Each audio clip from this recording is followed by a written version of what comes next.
राधे, जय श्री कृष्णा। कैसे हैं आप सभी लोग? आए होप आप सब अच्छे होंगे, स्वस्थ होंगे। तो आज है 18 अगस्त और अभी बज रहा है रात के 9। मैंने उनके लिए कुछ डेकोरेशन की है रियलिटीज़ पर, थोड़ा उनको स्पेशल डे उनके लिए फील कराने के लिए। और जो छोटी छोटी चीज़ें होती हैं हम अपने केशव माधव के लिए करने में हमें बहुत ज़्यादा खुशी मिलती है। हमें क्या, आप सभी को मिलती होगी खुशी। और जो है मैं मॉर्निंग में आपको फुल डे रूटीन पूरा आपके साथ शेयर करूँगी कि हमने अपने केशव माधव को रियलिटीज़ कैसे एंजॉय कराई। अभी मैं बहुत ज़्यादा थक चुकी हूँ, अदरवाइज़ मैं आपको आज ही दिखाती कि हमने उनके लिए क्या किया है। और मैं अभी बहुत ज़्यादा गर्मी भी यहाँ बहुत हो रही है, देख सकते हैं आप, इतना ज़्यादा पसीना हो रहा है। तो इसलिए हम आपको कल मिलेंगे मॉर्निंग में। तब तक के लिए राधे राधे, जय श्री कृष्णा, हरि बोल। जय श्री राधे। तो यहाँ मैं मिल रही हूँ आपसे सुबह के टाइम, और सुबह अभी बज रहे हैं 6। और सबसे पहले उठते ही हमने क्लीनिंग स्टार्ट कर दी थी। क्लीनिंग सभी के घरों में ऐसा होता है। और उसके बाद यहाँ मैंने किचन में थोड़े से बर्तन पड़े हुए थे रात के, उनको मैंने वॉश किए थे।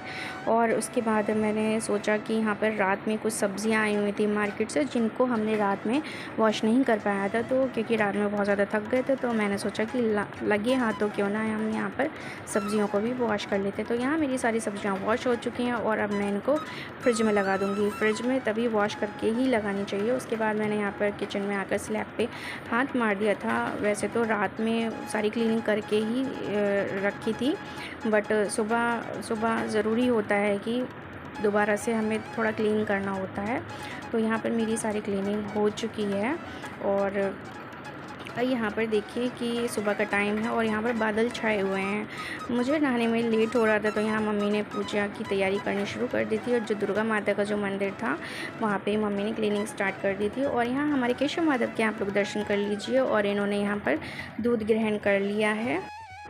और फिर मैं सारी सफाई करके चली गई थी नहाने के लिए। नहा के आकर देखा तो हमारे केशव माधव स्नान कर चुके थे। इनको मम्मी ने स्नान करा दिया था।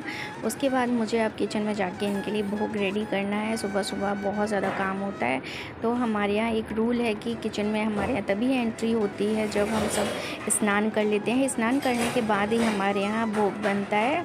और सबसे पहले हमारे यहाँ केशव माधव को भोग लगाया जाता है। तो यहाँ मैंने आलू चढ़ा दिए हैं बॉईल होने के लिए, क्योंकि मुझे इनकी बनानी है स्टफिंग। और ये मूंग की दाल मैंने रात को सोक करने के लिए रख दी थी। और ये चिक्कल वाली दाल थी, तो इसमें थाली की हेल्प से मैंने सारे छिलके जो भी थे इसके निकाल लिए थे। ईज़िली ही निकल गए थे। उसके बाद मुझे इसमें बनाने थे दो तरह के पेस्ट। तो एक पेस्ट बनाना है मुझे मूंग की दाल के पकौड़ों के लिए, और एक पेस्ट बनाना है मुझे मूंग की दाल की चीले के लिए। तो यहाँ पर मैंने मूंग की दाल का जो पकौड़े के लिए पेस्ट है वो मेरा बन के रेडी हो चुका है। और ये मैं बना रही हूँ अब मूंग की दाल के चीले के लिए।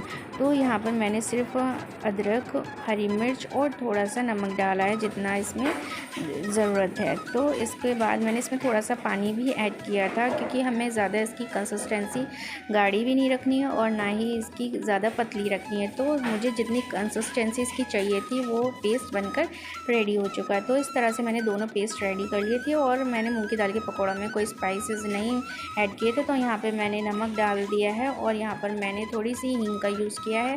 हींग का यूज़ इसलिए किया है क्योंकि डाइजेशन भी इससे अच्छे रहता है और टेस्ट भी अच्छा आता है। और थोड़ी सी फिर कस्तूरी मेथी यूज़ की थी। उसके बाद हमने थोड़ा सा हरी मिर्च ऐड कर दी थी, ज़्यादा नहीं थी क्योंकि ये तीखी नहीं थी। तीखी हमारे केशव माधव नहीं खाते हैं। और यहाँ पर फिर मैंने सारे जो है इनको अच्छे से मिक्स कर दिया था। और यहाँ पर मेरी इलायची वाली चाय मैंने बने रख दी है। सुबह सुबह का टाइम है, तो ब्रेकफास्ट में चाय और पकौड़े चाहिए ही चाहिए होते हैं। पकौड़े के साथ मतलब चाय चाहिए ही होती है। और यहाँ पर मेरी चाय में भी बॉयल आ चुका है। और यहाँ दूसरी साइड मैंने चढ़ा दी थी कढ़ाई। और यहाँ पर हमारे केशव माधव देखिए स्नान कर चुके हैं। और यहाँ पर मैंने हरी धनिया की चटनी मुझे बनानी है, क्योंकि आप सभी जानते हैं कि टमाटर इतना ज़्यादा कॉस्टली थे कुछ टाइम पहले। अब तो फिर भी डाउन रेट हो गया है उनका। तो मैंने सोचा कि पकौड़ों के साथ हरी धनिया की चटनी भी बना लेते हैं। तो यहाँ मैंने अनियन गार्लिक का यूज़ बिल्कुल भी नहीं किया है, क्योंकि अनियन गार्लिक का यूज़ हमारे यहाँ कोई भी नहीं खाता है। और ठाकुर जी को भी भोग नहीं लगता है। तो यहाँ मैंने सिर्फ धनिया और हरी मिर्च और थोड़ा सा नमक डाल के, टमाटर डाल के, और मैंने यहाँ पे मेरी चटनी रेडी हो चुकी है। तो हमारे दोनों पेस्ट रेडी हो चुके हैं और चटनी भी रेडी हो चुकी है। अब लग रहा है कि हमारा आधा काम ख़त्म हो गया है और जल्दी ही फिनिश हो जाएगा। तो यहाँ मैंने कढ़ाई में डाल दिया सरसों का तेल और यहाँ हमारे आलू भी बॉईल हो चुके हैं और ये देखिए बहुत ज़्यादा अभी गर्म है। मैंने इनको ठंडा होने रख दिया था। उसके बाद यहाँ पे मूंग की दाल के पकौड़े बनाना स्टार्ट मैंने कर दिया है और यहाँ पर ये हल्के हल्के से गोल्डन ब्राउन होना शुरू हो चुके हैं। और ये मूंग की दाल के पकौड़े जो होते हैं इतना ज़्यादा क्रिस्पी होते हैं बहुत ज़्यादा। और यहाँ पर मेरी मूंग की दाल के पकौड़े बन चुके हैं और आलू भी ठंडे हो गए हैं। अब आलू को मैंने सोचा कि क्यों ना लगे हाथों इसको भी हम छील लेते हैं, क्योंकि मुझे इसकी बनानी है स्टफ़िंग। मूंग की दाल के चीले के लिए मुझे स्टफ़िंग बनानी है। और यहाँ हमारे ये देखिए पकौड़े भी बनकर रेडी हो गए। मैं इनकी आवाज़ सुनाती हूँ आपको, क्योंकि कितने क्रंची हैं। तो ये देखिए इतनी अच्छी इसमें। अब मैंने यहाँ पर फ्राई पैन चढ़ा दिया है, क्योंकि मुझे बनानी है स्टफ़िंग चीले के लिए। तो यहाँ पर मैंने सरसों का तेल का यूज़ किया है और हरी मिर्च कट करके डाल दी है और आधा चम्मच मैंने सरसों डाली है। जो सरसों जैसे सांभर में तड़का लगता है, ये वही छोटी वाली सरसों है। और उसके बाद मैं इसमें थोड़ा सा हल्दी पाउडर ऐड कर रही हूँ। ऐड करने के बाद हमने जो आलू को मैश किया था वो हम इसमें ऐड कर देंगे। ऐड करने के बाद मैंने इसमें स्पाइसेस में लिया है, थोड़ा सा धनिया पाउडर है, थोड़ा सा जीरा पाउडर डाला है और नमक ऐड किया है जितना हमें टेस्ट के हिसाब से चाहिए था।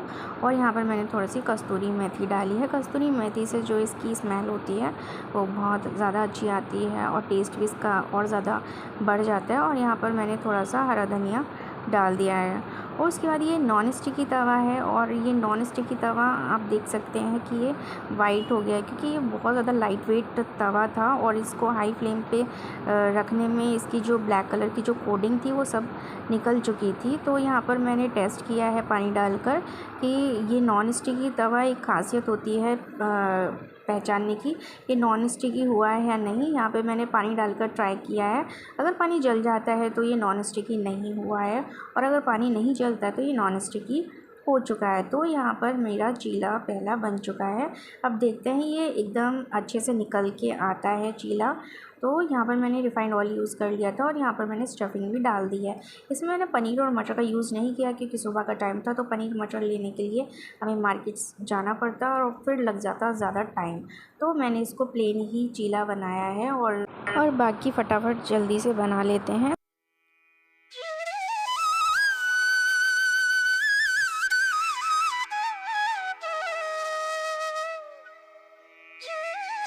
और अब हमारे यहाँ केशव माधव की भोग थाली भी लग चुकी है और जब तक ये ठंडा होगा तब तक हम और भी बना लेते हैं।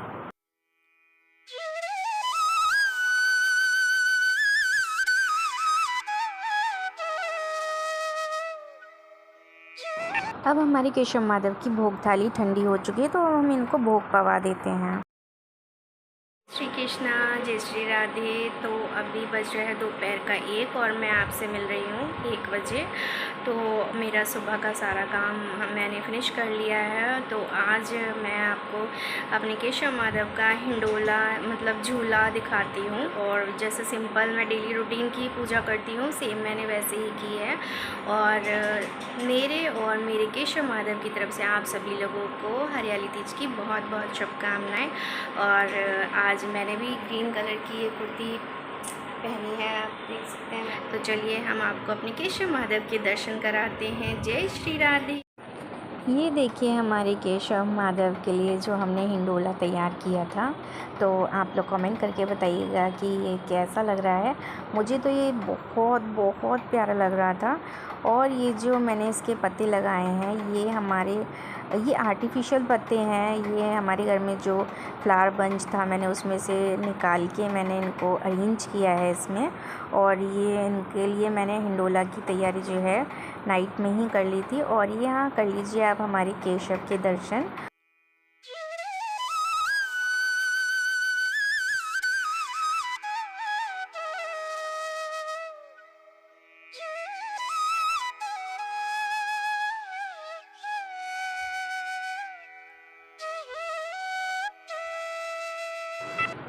इधर हमारे माधव के भी दर्शन कर लीजिए। माधव ने आज ग्रीन कलर की ड्रेस इसलिए नहीं पहनी है क्योंकि इनकी जो ड्रेस हमने ऑर्डर करी थी ऑनलाइन वो आ नहीं पाई थी।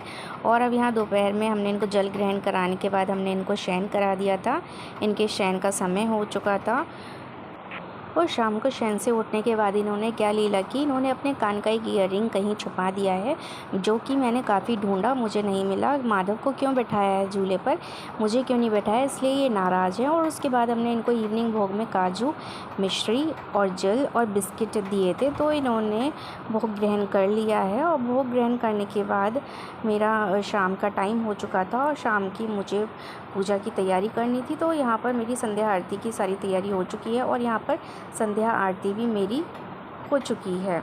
तो यहाँ मैंने भोग में इनके लिए पूरी, खीरे का सैलेड, खीर और पनीर की सब्ज़ी बनाई थी। और ये देखिए केशव माधव हमारे दोनों कितने प्यारे लग रहे हैं। और फिर शाम को इनका शयन का समय हो गया था तो हमने इनको शयन करा दिया था। और मेरा वीडियो लेट आ रहा है आज क्योंकि मेरा कुछ काम था संडे को, तो मैं इसलिए वीडियो अपलोड नहीं कर पाई थी।